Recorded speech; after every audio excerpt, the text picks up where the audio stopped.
We'll have an insightful discussion on Latin honor graduates, past and present. Good morning. On behalf of Atty. Jimeno, I'm Gerg Cahiles, and you're watching At the Forefront.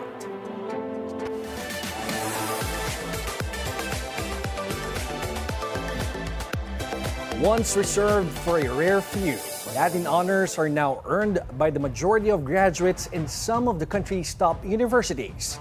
The sharp rise in summa, magna, and cum laude awardees of late has sparked a national conversation on whether academic excellence has truly surged or if standards have simply shifted.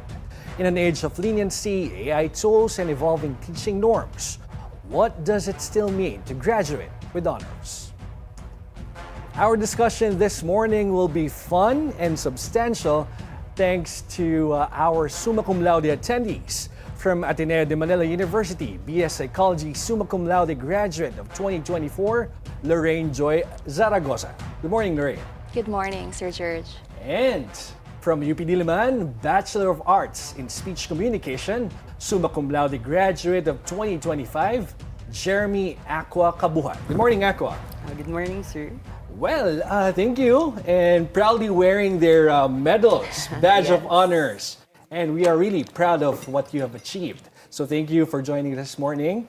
So unahin lang natin, for both of you. Nung elementary, since elementary ba, kayo ba ay consistent honor students? Unahin natin kay Lorraine. Yes po, I graduated valedictorian both in elementary and high school. And I was the first ever to be awarded with highest honors back in my high school in Iloilo City. Iloilo City. Yes. How about you, Acqua? It's very different for me. I was a failing student nung elementary. I got 70s, line of sevens, like 75, etc. And then high school, I started to parang progress my academic career, parang ganon. I started getting honors nung nasa high school na ako. And then nung college ko na-achieve actually yung highest academic distinction. That's very interesting. Yes. If you don't mind, can you tell us, bakit ganon? During your elementary days, sabi mo, may mga line of seven ka pa, no? Back then, I realized na I think yung kulang talaga ay yung sipag na and yung discipline na meron ako ngayong college. Because in elementary, parang I was like passing by, skating by, hindi gumagawa ng assignment, pumapasok lang, nag-exam. So of course, I'll get failing grades. High school, may other priorities ako, entertaining myself, etc. But in college, I was really more disciplined in doing my homeworks, working on research, etc. And I think doon nakita yung pagbunga and nag-manifest siya din sa grades. Ikaw, Lorraine, ano yung routine mo sa pag-aaral? Kasi sabi mo, consistent graduate student, honor student ka since elementary. Ano ba yung, may routine ba?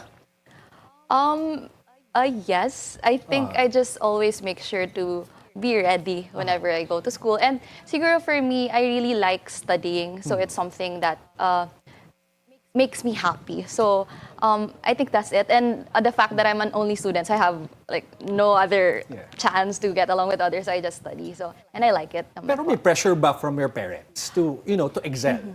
From my parents, no. Parang it comes from me. Kaya parang I just love studying. I'm not forced like to study naman. Ikaw naman, Acqua, ano ba yung naging routine mo sa pag-aaral? Especially when you realize that, it takes more than just, going to school.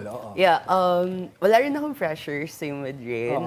Pero it's a very different story for me kasi I really party a lot nung college. Kaya parang people are not really expecting na I'll get summa cum laude or I'll get yung etong highest honor. But like, I really just manage my time well. Parang, I work smart, I don't work hard. And I learned that from my internships na parang, you need to know when you have to do your homework and you need to know kailan ka mag-aalat ng sobrang daming time sa isang bagay. Of course, di ba, pag nasa classroom tayo, kasama natin yung mga classmates natin, meron ka na kaagad na parang idea na ito, medyo mahilig mag-aral to. Yes. Ito, party person, so baka hindi masyadong okay na groupmate. You choose your groupmates based on your perception, di ba? How about you? In your case ba, ganun din kayo? Or talaga bang nasi-stereotype kayo as the smart one, the party person one? Ganun ba talaga yung sistema? In UP kasi we have different subjects. You meet different people in different subjects. Yung mga friends ko in my course, parang Yes. kapag courses na class majors namin, alam nila na I'm a party person but I also study hard. Okay. So parang they group with me kasi they know it's chill but at the same time they know na I'll do my part. Pero in other classes na very random yung people, I show a different side. Something na more serious yung approach ko sa pag-aaral. So yun, minsan sumasama sila. Minsan ako yung sumasama dun sa nakikita ko na parang okay siya. Si Lorraine, ikaw, are you really identified as the smart one in class? Parang hindi naman. Kasi I'm lucky enough na yung circle ko during college, we're all scholars din. So, I'm happy na groupmates ko sila from first year to fourth year kasi it's nice to work with people who have the same work ethic as you kasi like same expectations, ganon. So, yeah, and also parang hindi naman kami puro study lang. We also hang out, we drink, we like have fun also. Alam ba ng mga magulang niyo nagpa-party kayo? Yes. Not kidding. But anyway, I'm interested. Halimbawa, si Acqua, bakit UP ang pinili mo and why speech com? Why speech com? To be honest po, I transferred to UP Diliman. Okay. I came from UP Manila Okay. for under a different program. Pero I chose UP Diliman and speech com because of the course. Kasi nung high school ako, hindi nga ako nag-aaral ng mabuti. So I don't really know anong path yung iti-take ko. But I know what I'm good at. I'm good at speaking. I'm good at sharing my opinion. So nakita ko yung word na speech communications because speech com. So baka yun yung for me without really knowing what's in it for me. Pero sabi ko, I'll try. Mag-enjoy naman ako. And I realized I did. And then, nung nag-enjoy na ako, I was getting higher grades. I was doing better in class. So, Parang doing what you like. yes, I was doing Okay. what I like. So nagtuloy-tuloy po siya. Kaya, But why UP pala? it's because of the course, speech communication. Okay, Kasi alright. siya yung public school na nag-offer ng course na yun. Pero did you, consider other schools as well? Nag-apply ka ba? Nag-take ka ba ng exam? in I other applied schools? to other public universities, Pamantasan ng Lungsod ng Maynila and Universidad de Manila. De Manila. Yeah, but I chose UP pa rin because of the course nga. And because I know naman din na meron siyang standard na ina-uphold. Si Lorraine, why Ateneo over UP, De La Salle, or sabi mo kasi you're from Iloilo, tama, di ba? Yes. And there's UP Visayas, UP Yeah. Miagao, di ba? So why Ateneo? Yes, I actually passed the Big Four like back in the 2020 and I had really a hard time choosing. Pero siguro what really helped me choose is the fact that Ateneo has a kind administration and yeah, upon entering it was every bit as good as I had hoped before. And yun, I was surrounded with very beautiful people, very kind professors, and yeah, I did not regret entering Ateneo. Well, Lorraine here is an incoming law UP student student. in University of the Philippines. Yes.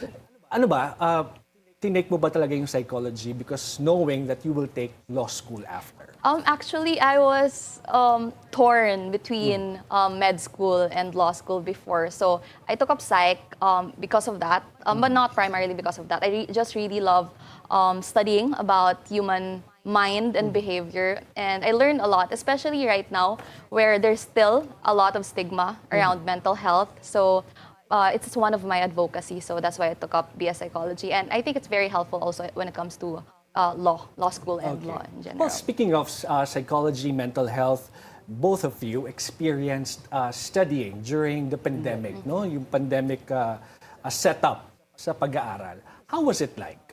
Sige, kay Acqua muna.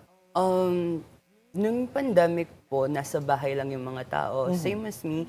Luckily, I'm a happy person kasi. So, hindi ako masyadong nag-iisip ng mga negative things back then. But of course, hindi siya same for everybody. Kaya I think for me, relatively, mas madali kong na-survive yung pandemic before. Nag-study sa bahay, so parang majority ng routine mo with academics and din yung household, nagmamerge siya na sometimes there's little distinction. Yung sala mo, naging gawaan mo na ng pag-aaral, etc. So, mas focus ka sa pag-aaral mo during the pandemic. Pero of course, that requires a certain level of privilege to do. Yes. It's not the same for everybody. Okay. You're talking about privilege. Ikaw, did you experience that privilege as well? Yes, siguro I was fortunate enough to be able to focus solely on my studies. Yeah. Not like, of course, the others na underprivileged. So, as for me naman, it was hard in a way na there was no social life kasi all I had to Yeah. do was to study, and then you can't even like hang out with your friends. We just hang out through, I remember, parang Discord, Yeah. parang ganun, online games. So, yeah, it was hard. That's why when we transitioned on site, I really took advantage of that opportunity to go out more with my friends. Yeah. So na-miss nyo yung buhay Yes. with social life, ano? Yes. Yeah. And was that a good thing? I mean, the transition from, nasa bahay ka lang, and then magbabalik kayo sa face-to-face classes. Was it difficult? Yung bang pakikibagay nyo with other students, with your professors, was it a different thing? Mas mahirap mag-build ng rapport with your professors and your classmates online. Kasi hindi nyo talaga kilala yung each other that well. Kasi you have limited time frame na nagmi-meet. Pero nung nag-transition na face-to-face, especially given yung course ko, speech communication, everyone knows how to communicate well. Ang babait ng people, pero may eagerness din doon na parang, let's go here, let's go there. Hindi kasi namin nagawa for the past parang 2 years. So parang sinulit namin yung time na face-to-face na ulit para mag-bond with friends, mag-build ng relationship. So parang that time, parang binawi mo yung nawalang social life sa'yo nung pandemic, nung nag-face-to-face na. Lorraine, may mga experience ka bang terror professors? Or are they really more, siguro, mabait or more nurturing in a sense, based on experience? Siguro, the fact na I was in BS Psychology, Yeah. parang most, if not all of the professors were really kind. Kasi parang we were like very much informed about the mental health of the students, different contexts. So parang I was happy to be in BS Psych talaga. I really loved the course. And yun, parang the transition was very difficult kasi like we had to live 2 different lives, like in front of our laptops, and then like right after that, the next 2 years, parang we're back on site, so we didn't know what to do. But yeah, like what Acqua said, parang we took advantage of that na parang we just had 2 years of college basically. Kaya parang for me, I wanted to study more kaya I'm in law school. So yun. Alright, so kumbaga na-miss mo pa yung pag-aaral. The full experience, hindi mo na-fulfill during the pandemic period. Yeah. But may mga stories ba yung mga classmates nyo that kanina kasi pinag-uusapan natin na privileged kayo in a way because you were able to focus on schooling. May mga experience ba yung mga kaklase nyo na kwento sa inyo that iba yung experience naman compared to you? Yeah. I had classmates before na parang problem nila, kinakabahan sila mag-report minsan. Not because may anxiety sila mag-report, but because iniisip nila, paano kung biglang mag-ingay yung kapatid ko? Paano kung biglang may sumigaw sa bahay namin? And for them, nakakahiya yan sa classmates nila. I mean, for us, we'd understand. Pero personally, for them, merong yung worry na baka ma-disrupt yung class, yung flow ng class because of the distractions around me. And yun yung problem with, I mean, like, poverty in the Philippines. Maliliit yung household. So, sometimes, magkakasama kayo sa isang kwarto.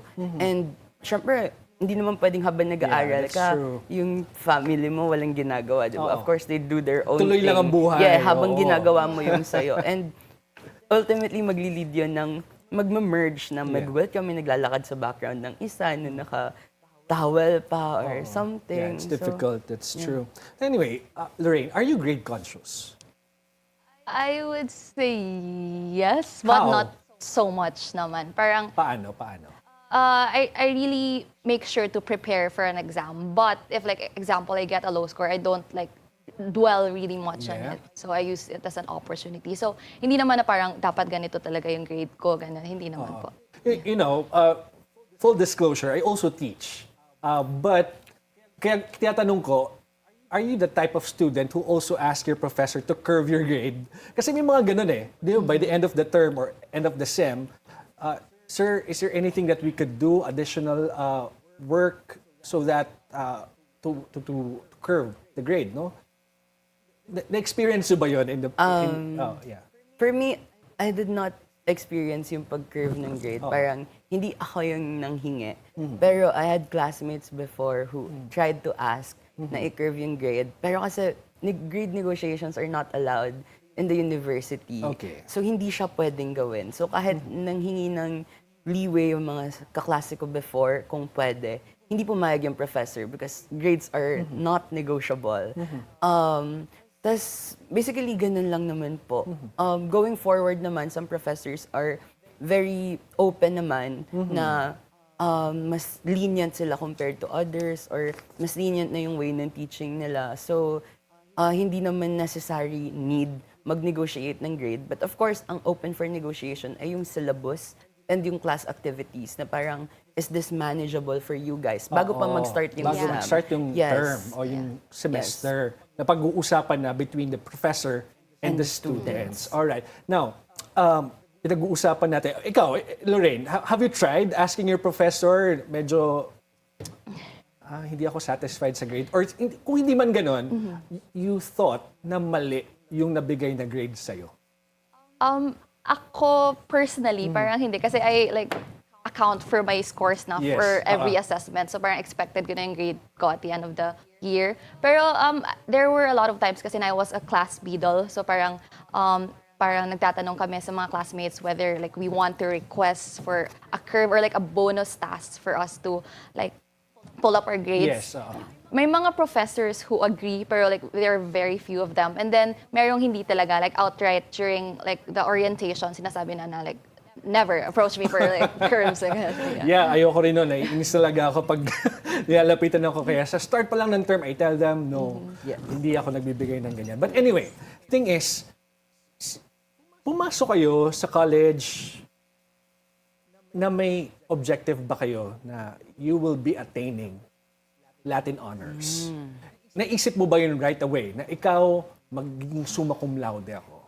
For me, kasi nga hindi po ako masipag na estudyante ng elementary to high school. So parang for me, sobrang taas na pangarap ng summa. Parang hindi ko siya ma-achieve. And then when I got into UP Diliman na, I started getting high grades. Parang I was enjoying everything. Sabi ko, parang possible. But I was not actively working on it. Parang Kumbaga na-encourage ka na lang. Yes po. Sabi ko, kung saan ako aabutin ng journey ko, okay. Pag umabot ako ng summa, better. Pag hindi, okay lang din. What's your G1? GWA? Grade? Yes. Ang GWA ko pa ay 1.18.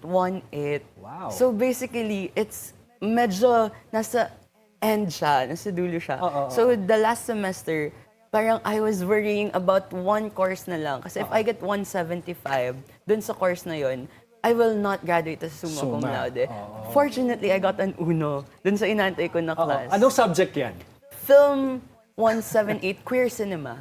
Okay. So, kumbaga, nako, ito malapit-lapit na. So, what did you do para hindi ka makakuha ng 175 at the minimum 1.5? To be honest po talaga, sinusunod ko lang kasi yung binibigay ng prof na requirements na gawin mo to, gawin mo yan. I just do that and I let my profs decide and ibibigay nilang grades sa akin. So parang wala naman po akong actively na parang ginawa, kinausap sila or inask. I was just doing the things and kung ano yung grade sa akin, Yun better. yun. Yes. Si Lorraine, ikawa, ano naman ng GWA mo? Parang baliktad kasi siya sa Baliktad UP. kayo. So Yours is? It's around 3.95, 96 Okay. out of 4. Kasi 4 yung highest namin Yes. and then 1 yung lowest. So for me naman, I didn't make it as a goal kasi I was not expecting na I could attain it. Kasi I was from the province. Parang before kasi there was a stigma na if you're from the province, it's difficult to compete with people from Metro Manila. But then parang during the first semester when I got straight A's or parang all uno siya, parang sabi ko, kaya pala siya. So parang yung goal ko lang before is to always do my best in every subject. Just do what I can. And yeah, parang yun lang din ginawa ko. So curious na tuloy ako ngayon sa inyong dalawa. What's the lowest score that you got at anong subject ito? Lorraine mo na. Lowest score, PE. Yes. I think I got a B or B plus. Yeah. How did you feel when you Okay lang kasi it's not part of the like GWA. It's not part So of hindi siya the kinocompute kasama ng GWA. yeah. Pero academically, yun na kinocompute. What's the lowest score that you got? Lowest score. Siguro I got parang, sige, out of 10, mga 6 out of 10. Okay. Yeah. Alright. Sige, ikaw naman. Acqua. Nung nasa UP Manila pa po ko, I got a 2.25 sa Which Com, subject? Com 1 and 2. Two courses siya. Which is weird because, Yes. yeah. Fortunately po, hindi siya na-credit when I transferred sa UP Diliman. Pero Okay. dun sa mga kine-credit na courses, 1.75 po yung lowest grade Lowest ko. mo. Yes. Pero nung nasa UP ka na, sa Diliman, which subject did you get the lowest score? And how did you feel nung nakaramdam ka ng nakatanggap ng 175 ba? Yes, Oh, 175. anong pakiramdam? Kasi yung course po na nakuhanin ko ng 175 na una ay writing for broadcast media. Medyo sabi ko, deserve ko kasi hindi ko po alam yung basic ng writing. Like, iba kasi yung format niya. Yes, of like, course, definitely. May format siya. Yes. Hindi ko alam yung basics nun. Tapos pumasok ako dun sa course.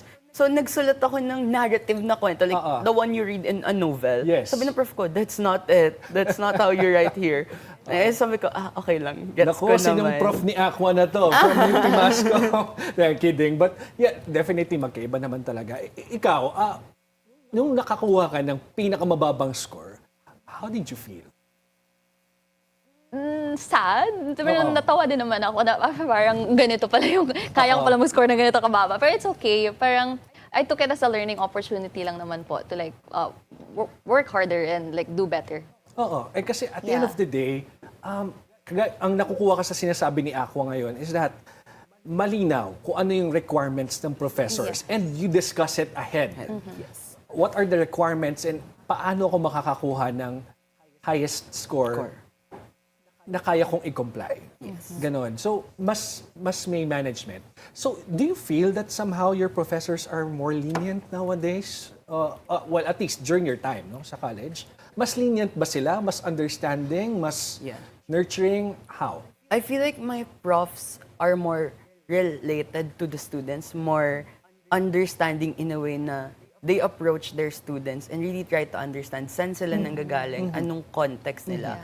So that's like an education that's relevant and also related dun sa students. So I think now, I feel like kasi pag yung mga terms right now na understanding, lenient, they're taken negatively. Yeah. Lalo na sa pagbibigay ng grade. But I don't think so. Kasi wala namang taong nagsasabi na dapat education must be terrorizing. That's na true. education parang must be so difficult. So parang I feel like professors now, they realize na it's okay to be empathetic. Alright. Now, here's my question. Hypothetical question lang naman. No?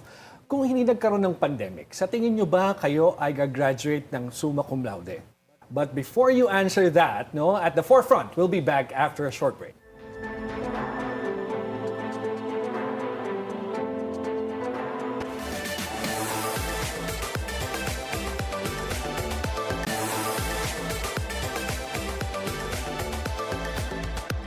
Welcome back at the forefront. So the hanging question, Acqua and Lorraine, sa tingin nyo, kung hindi nag-pandemic, do you think makakakuha kayo ng summa cum laude? Because of the perception na siguro mas lenient daw or mas understanding, mas mataas yung grade sa binibigay during the pandemic.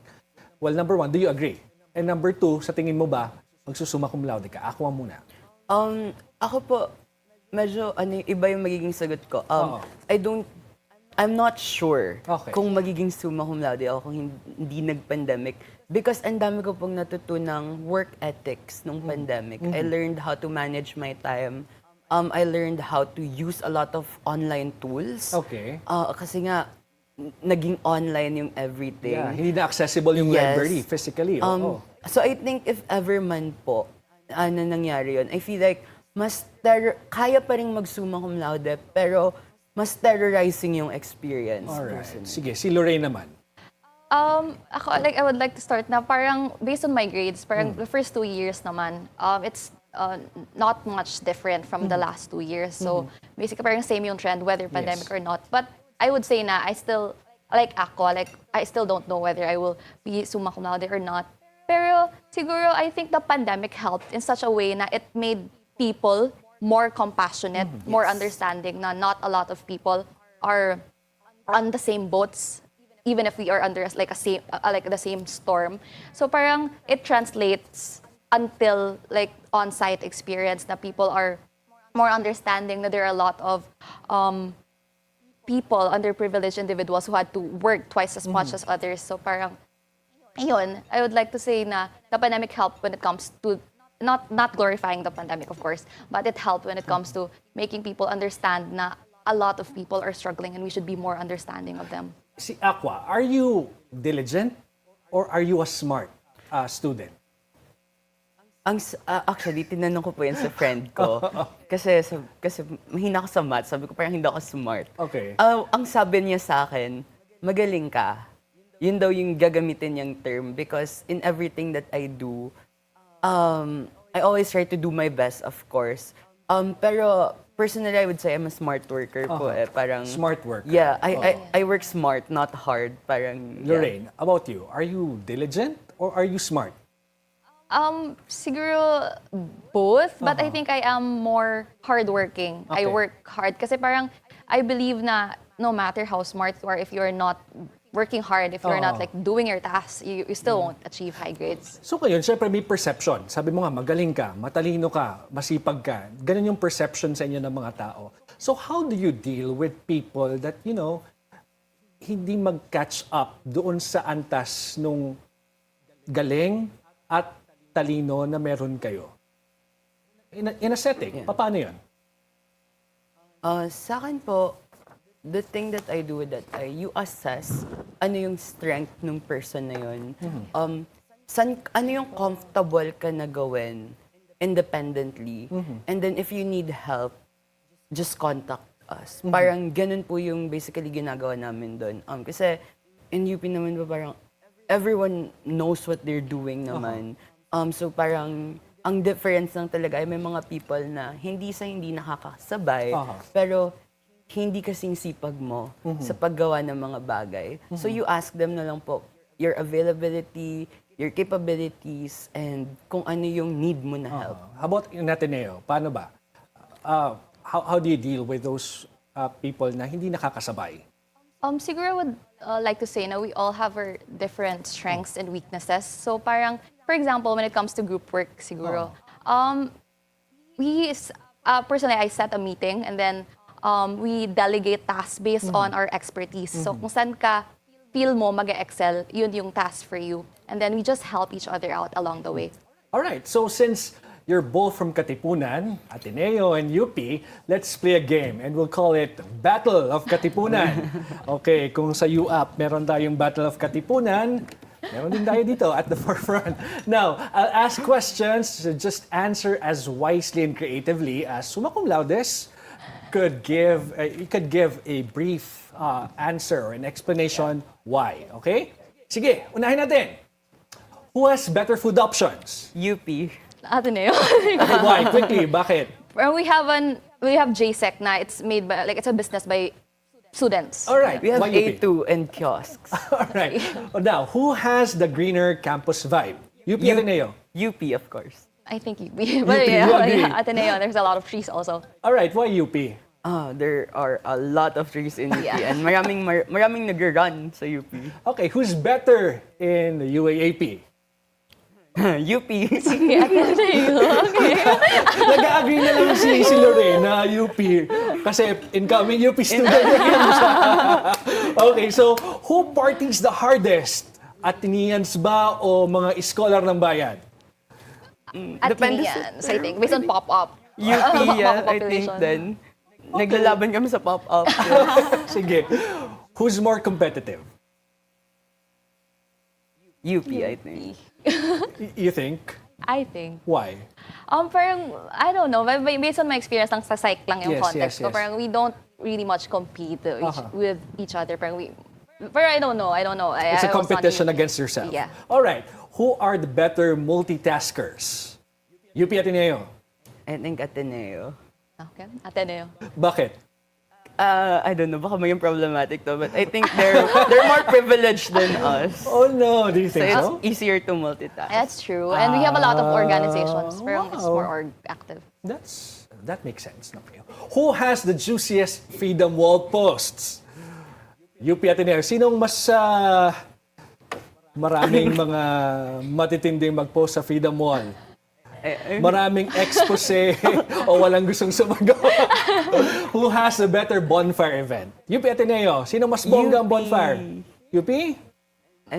UP for UP Fair. I go to UP Fair. Napagsama nila yung eraser heads nung bonfire. Okay, sige. Okay. Who's more likely to crowd up UP Town Center? Ateneo. Bakit? Ba't hindi kayo nagpupunta masyado sa UP Town? Kasi maraming... Kasi UP Town nga siya. And UP Town. So parang medyo malayo din minsan. Okay, so saan tumatambay ang mga taga-UP? Sunken, A2, and sometimes sa mga kiosks. Alright, so apart from UP Town, saan kayo tumatambay? Mga Atenista? Regis, yun lang, I think. And pop-up. Okay, sige. So now, who causes more traffic along Katipunan Avenue? Ateneo. Ateneo. Okay, the same answer probably. The more privileged ones. But, syempre, magkakaiba naman tayo ng universities, iba-iba yung ating... Well, anyway, thank you for those answers. So, now, how important is college education for you? Knowing that, in real life, billionaires, some of them are dropouts. Even politicians, mga binoboto natin, they are dropouts. How important is college education nowadays? Acqua. I think it's still very important kasi it teaches you life skills. It prepares you for what they call the real world. Kasi when we think about those billionaires, they're dropouts from Harvard, like the top university in the world. So parang it's not an easy thing to say na university is not that important na. Kasi those people are just like gifted on their own. Pero kasi university teaches you how to be resilient, how to work with people, how to manage expectations. Maraming tinuturo si college beyond the courses lang po. Okay, Lorraine. Yeah, I would say that education is very important, but it's not everything. But I would also want to say now we should stop saying na education is not important. Kasi I think we should work towards making quality education a right rather than a privilege and make it accessible to individuals regardless of background. So for me, it's very important kasi it is a key to success, though it is not the only key, but it is a key. Anong nararamdaman nyo kapag lumalabas yung mga results sa mga education review that most students, lalo na yung mga elementary, high school, mababa yung comprehension, mababa yung capacity sa, sa math, science, etc. How do you feel? Sige, si Acqua. I feel sad, of course, kasi it feels like we're wasting money on officials who are not really addressing real-life issues na parang we're allotting so much budget in education pero hindi natin nakikita na nagmamanifest yung mga budget na ito doon sa mga estudyante na pinaglalaanan ng budget nito. So, I feel like the blame should not be on the students, but the blame should be on those who operates the system. Dun sa mga taong may kakayanang baguhin at ayusin yung sistema. Lorraine. Yeah, I agree. Parang there are a lot of results, parang like for PISA, for example. Kasi I worked on a project before to parang increase the learning outcomes for like elementary and high school students. So I was able to like delve into that. And I feel sad kasi education should be like a basic right for people. And like what Acqua said, hindi nabibigyang justice. It's not given justice for individuals who need it. So I think, we need to like heighten the call for making education accessible talaga. Pressure ba ang magkaroon ng Latin honor? Summa cum laude specifically. Is it a pressure coming out from a university? Naghahanap ka ng trabaho, you'll start something. Is it a pressure? It's a pressure po, definitely, because people around you would automatically assume na trabaho yung hahanap sa'yo. Nandun pa rin yung thinking na yun. So parang, it's really hard on you na parang, kailan ba ako magkakatrabaho when people around me is that are telling me na parang kaya mo yan, trabaho na yung lalapit sa'yo. So, yun po yung mabigat na parang burden na dala ng laude. Is that the case? Madali bang makahanap ng trabaho? Are you looking for a job o nahihirapan ka? Nilalapitan ka ba ng mga employers because you're summa cum laude? Definitely wala na pong lumalapit na employers. I think mas nag-even na yung playing field. I read in one column na sinabi niya na parang before daw yung parang companies in Taguig would accept a UP graduate na may laude because magaling daw. But because nga daw, yung sinasabing surge ng laudes, parang it's not that madaling pagkatiwalaan na ngayon. So ngayon po parang nagmamatter na rin yung experiences mo outside the academe para matanggap ka sa trabaho. So ngayon, syempre pinag-uusapan, I'm sure you're aware of this, that sinasabi ng mga tao it's easier to get Latin honors nowadays. Anong nararamdaman nyo kapag ganyan, especially that you got the highest recognition, highest honor? Sige, si Lorraine. Yeah, for me naman,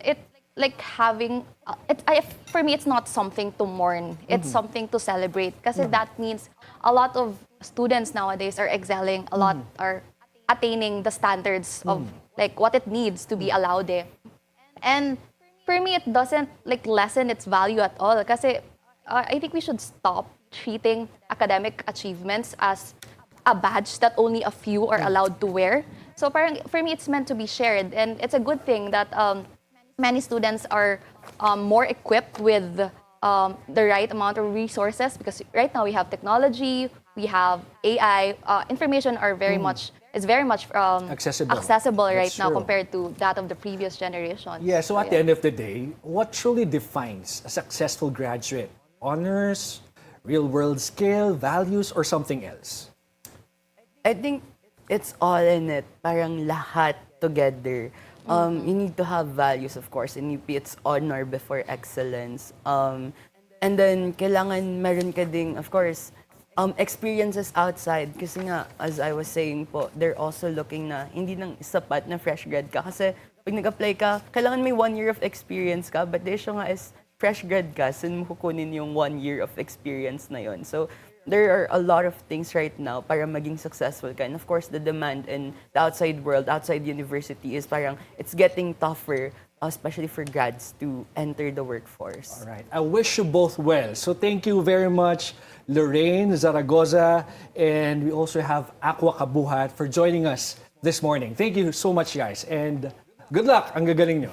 Thank you so much. So later we will have Professor Danny Arao of the University of the Philippines when At the Forefront returns after a short break.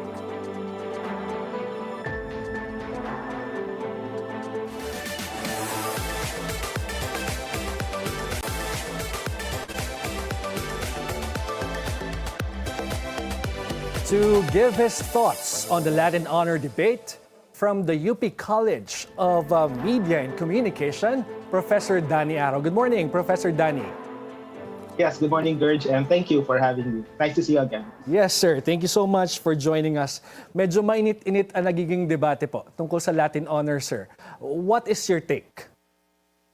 Yeah, of course, don't get me wrong, the two students you interviewed, they're both brilliant and they deserve the honors that they got. They worked hard for it, and there's no taking away the hard work that they've done for 4 years or even more.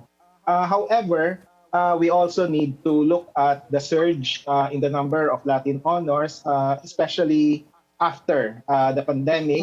There's a need to have a thorough discussion on the grading system, particularly the issue of grade solicitation, grade negotiation, and grade hyperinflation. So we have to venture into that because there has been a dramatic increase. Based on data from UP Diliman, I think in 2022, there was a sudden surge, particularly in the number of summa cum laude graduates. Well, Professor, magandang nabanggit mo. You mentioned about hyperinflation sa grades. Ano bang ibig sabihin ng hyperinflation sa grades? Okay, this is the situation where there is a grade that's earned by the student, but it's not necessarily commensurate to the work that he or she has inputted.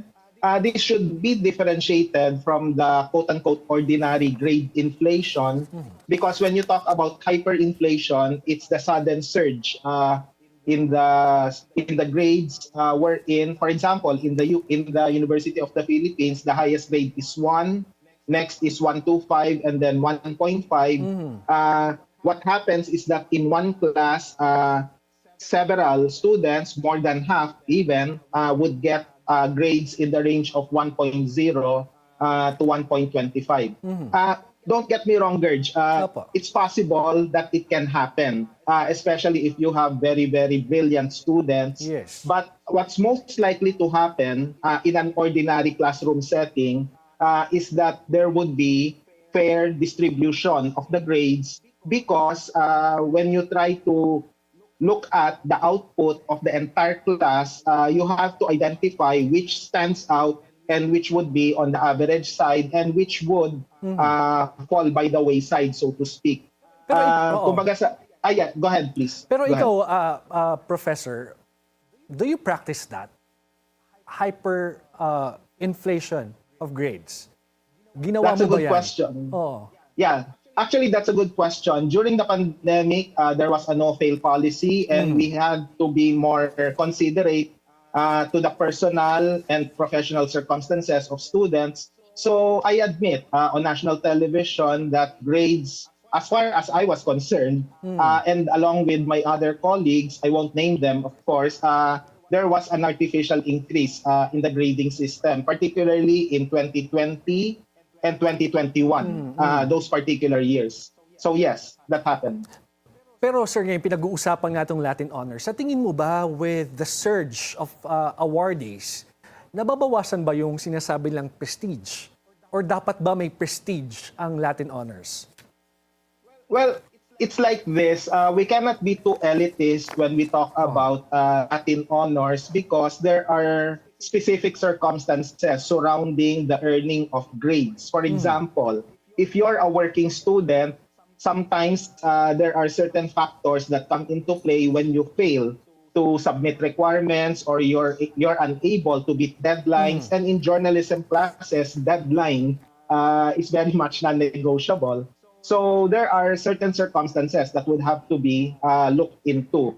And number two, at the same time, we don't invalidate the efforts of students who are able to balance everything. I mean, you're a working student, but you're also able to ensure that you're able to keep your grades up. However, we also need to be wary of certain students. I'm not saying that it happens across the board, but there are students who try to game the system by choosing electives, choosing courses that are, to use a term in UP, I'm sure you're aware of this, unknowable, yung madali kang makauno.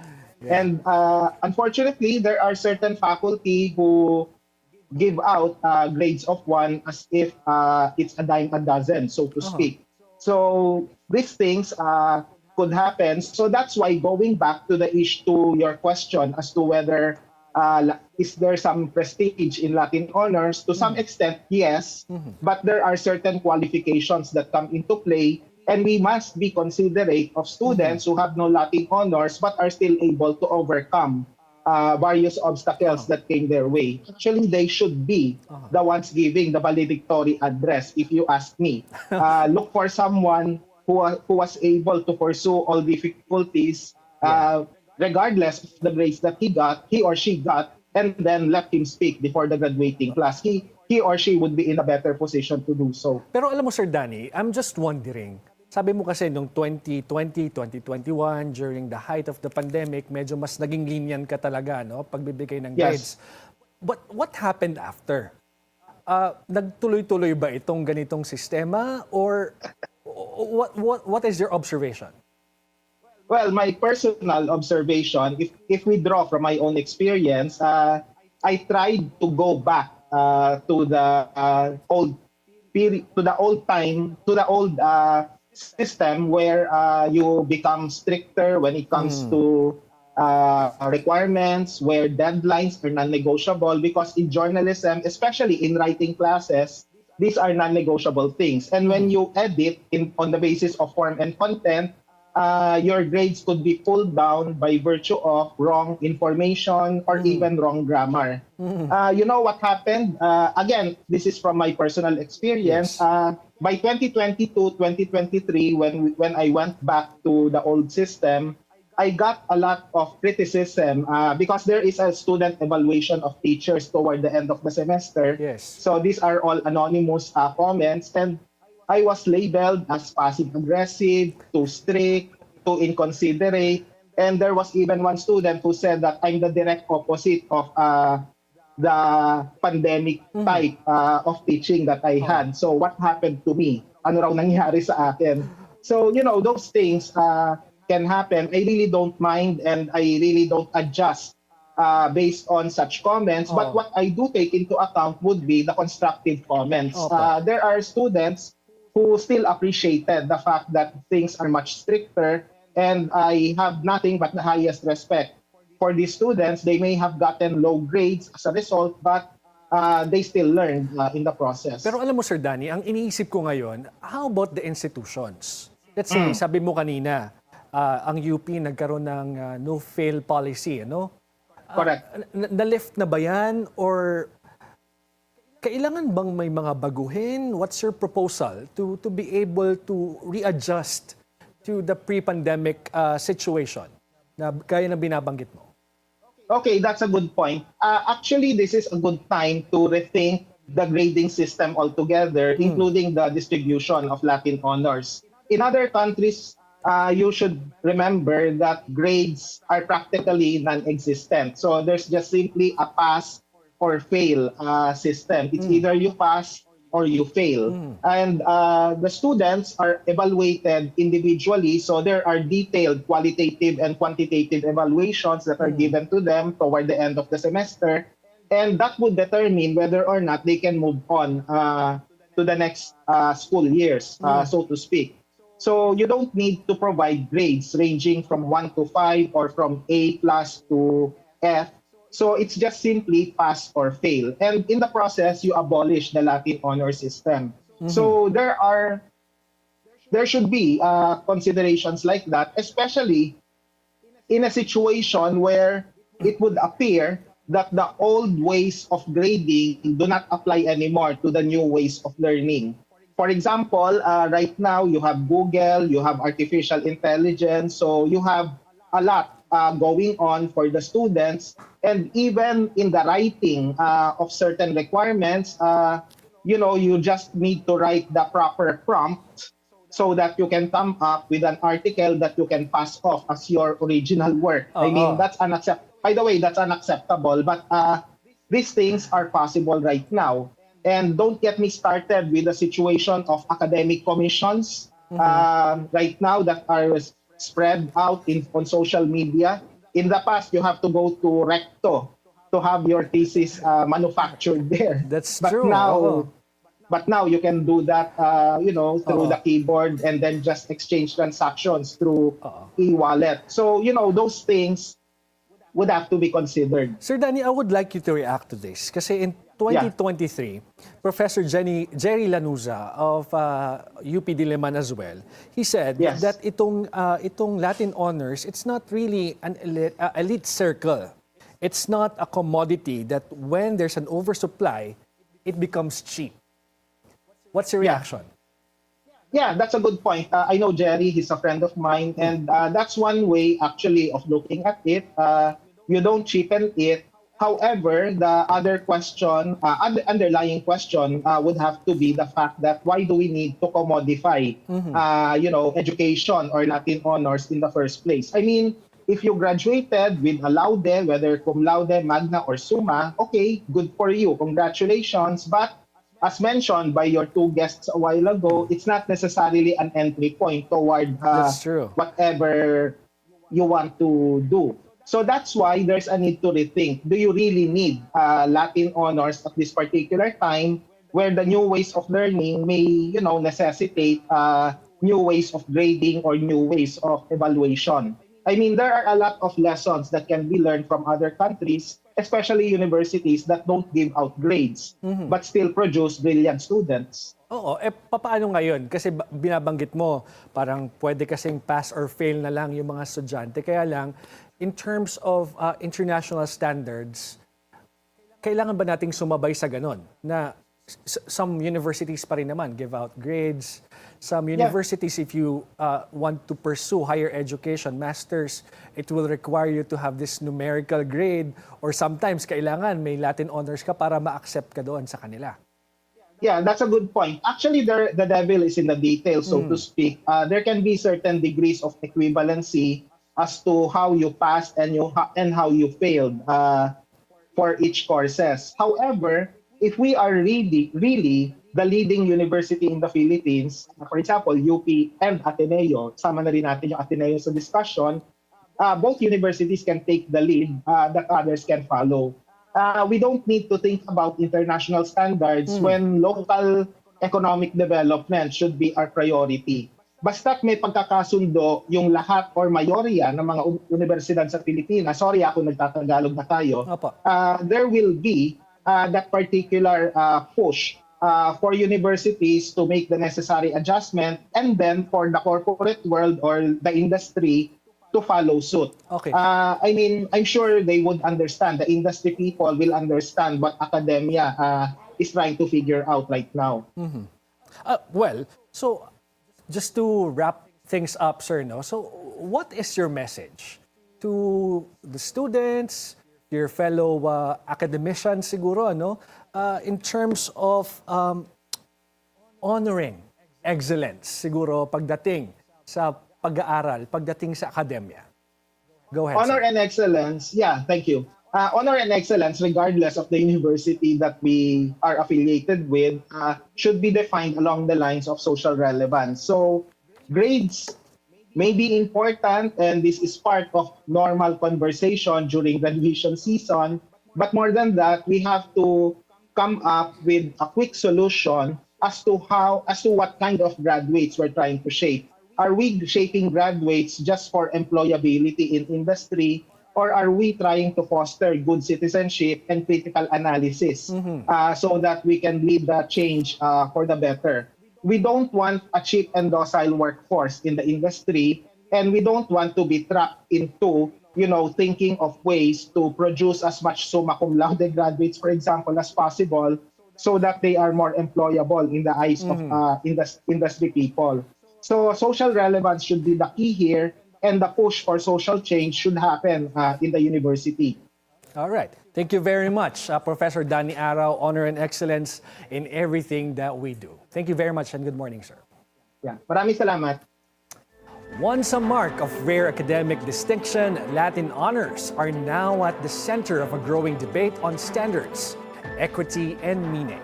In an age reshaped by technology, shifting pedagogy, and post-pandemic empathy, excellence is being redefined in ways that both empower and raises alarm. The challenge now is to uphold honor, not just in grades, but in the grit, integrity, and substance behind them. Be timely informed, be insightful of the news. Always stay at the forefront. Join us again on Monday for meaningful insights on today's issues. On behalf of Attorney Jimeno, this is Gerg Cahiles. Thank you for spending your hour with us.